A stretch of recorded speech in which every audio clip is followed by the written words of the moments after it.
Forza Barça. Victoire du Barça, 4-0 face à Séville, donc c'était important. Betis Séville, il fallait gagner ce match en fait, parce que le Real, ils étaient venus à 8 points. Et c'est une dinguerie. Bonsoir à tous. Merci à tous ceux qui s'abonnent, les gars, la Champions Bleue. Comme je l'ai dit, c'était une victoire très, très, très importante, parce que le Barça, ces dernières semaines, en fait, honnêtement, on ne prend pas beaucoup de plaisir à regarder le Barça. Mais là, heureusement que ce soir, 4-0, encore une fois. On va dire la première mi-temps, franchement, c'était très intéressant. On s'est régalé. Voilà, il y avait un peu comment dire, de peps et tout dans le jeu du Barça par rapport à d'habitude. Ils sont bougé un peu les cojones parce que là, voilà, comme l'intensité, il y avait, franchement, faut dire la vérité, il y avait un peu de rythme. En fait, je trouvais que même dans les transitions, dans les passes et tout, ça allait trop vite. Ça allait plus vite que d'habitude. Et là, après, je sais pas s'il y avait vraiment faute. Enfin, il y avait faute sur Pedri, mais je sais pas si ça méritait un rouge. Voilà, ça facilite encore le match au Barça, mais à ce moment-là, il y avait déjà un zéro, parce que il y en a, ils vont dire, ouais, le Barça, l'arbitrage et tout, ça n'a rien à voir. Donc voilà, moi je trouve, hein.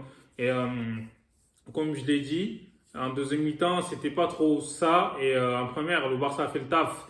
Rafinha, encore une fois, il a été décisif, même si on sait que Rafinha, il peut faire mieux que ça. Donc dans les 1 contre 1, il faut qu'il s'améliore. En fait, on sait que dans la passe et tout, il est bon, mais des fois, il fait de la D.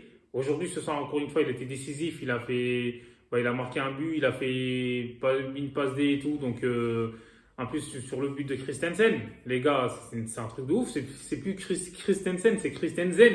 Quand il est là, en fait, ça joue zen, tranquillement. Pas de stress, au calme. C'est une dinguerie. Je trouve que, honnêtement, c'est une très bonne recrue pour le Barça. Si ce n'est la meilleure recrue du Barça, c'est incroyable. En fait, dommage qu'il s'est blessé. Bizarrement, quand on regarde les matchs où le Barça a perdu, où le Barça a galéré en défense, c'est qu'il n'était pas là. Il n'était pas présent. Quand il est présent, comme je dis, ça zouzen et tout tranquillement, au calme. Et il a claqué son but. Tu vois, il a donné la voix. Et je trouve qu'au milieu de terrain, aujourd'hui, Busquets, il était très très très bon. De Jong aussi, Pedri, mais Gavi, ça va, il a été bon, mais je trouve qu'il peut faire mieux que ça. Gavi doit s'améliorer dans les passes. Même, voilà quoi, dans la vision du jeu, c'est pas trop ouf. Il a pas la vision de Pedri, on sait très bien. Lui, c'est plus dans la combativité. Mais il faut qu'il s'améliore sur la dernière passe. Et je trouve qu'il aurait dû reposer Gavi. Aujourd'hui, Xavi, il aurait dû mettre Kessé dès le départ. Parce que Kessé, on sait très bien il commence à retrouver, tu vois, la forme qu'il avait, la forme d'antan qu'il avait du côté du Milan C. Et là, il va falloir qu'il enchaîne les matchs. En fait, c'est ça. Quand il enchaîne pas, on peut pas trop le voir. Mais là, c'est dommage. En fait, Xavi, dans la gestion aussi, je trouve que c'est pas très ouf. Voilà. Baldé, faut qu'il s'améliore et ça, on sait qu'il est bon, mais faut qu'il utilise son pied droit. On dirait qu'il lui sert à rien. Quand il a frappé du droit, là, frère, j'ai l'impression qu'il était au rugby, frère. C'est quoi ce délire? Comme je l'ai dit, donc voilà. Et lui, on sait qu'il est bon, mais il a encore une marge de progression, tu vois.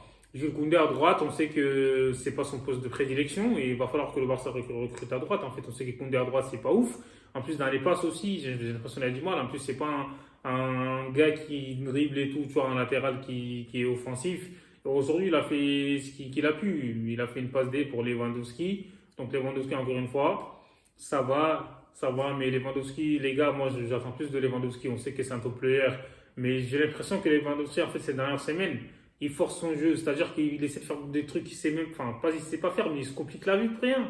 Frère, je sais un peu en fait comme tu sais jouer d'habitude. J'en suis sûr, s'il joue comme il joue d'habitude, il va claquer des buts et tout à tout voir. Et là, il y a Benzema dans son rétroviseur, là, c'est incroyable en fait. Benzema, il marque un triplé en je ne sais combien de minutes, à moins de 40, enfin 40 minutes, 42, je sais pas quoi, là. Et là, il avait mis la pression sur Lewandowski. C'est dingue, il aurait pu le rattraper, là. En plus, Lewandowski, frère, il a plus de matchs que Benzema. Mais c'est à lui, comme j'ai dit, de retrouver son niveau qu'il avait avant. Donc voilà, quoi. Et devant, ça va, ça s'est géré.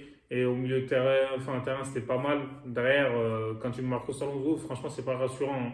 Moi, je trouve, hein, c'est dingue. Araujo, comme d'habitude, c'est un rock.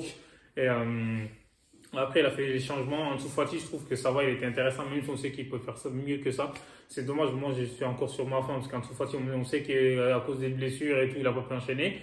C'est un enfant du club. Il faut qu'il reste au Barça et j'espère Inch'Allah, retrouver sa place. Il mérite, en fait, tu vois. Et Lamine Yamal, il a fait ses premiers pas avec le Barça, c'est très intéressant. On a vu une qualité de lui déjà. Dans la passe, on sait qu'il est très très bon. Après, ça a confirmé, il aurait pu y avoir une passe D. Si Dembélé, il n'avait pas gâché Dembélé, je ne sais pas. Dembélé, il est capable du meilleur comme du pire, en fait. C'est ça son problème. Des fois, il fait des trucs de ouf. Tu dis c'est le meilleur. Après, il fait de la D. Là, il aurait pu claquer son but. Je sais pas ce qu'il a fait. Bah, après, il revient de blessure, on le pardonne. Mais bon, Dembélé, il faut qu'il se gère, hein. Donc, le Barça, 4-0, c'est un toutefois qui provoque un but et tout, c'est intéressant. Et clean sheet encore une fois, je crois 24e hein, pour Ter Stegen. C'est un record, hein, je pense. Donc voilà. Et le Barça reprend 11 points d'avance. Ça fait plaisir. Et voilà quoi. Je trouve que la fin de saison, donc il va falloir gérer. 11 points, normalement c'est bon, mais tant que c'est pas officiel, faut pas se relâcher. Dites-moi ce que vous en pensez en commentaire, abonnez-vous. Hasta luego.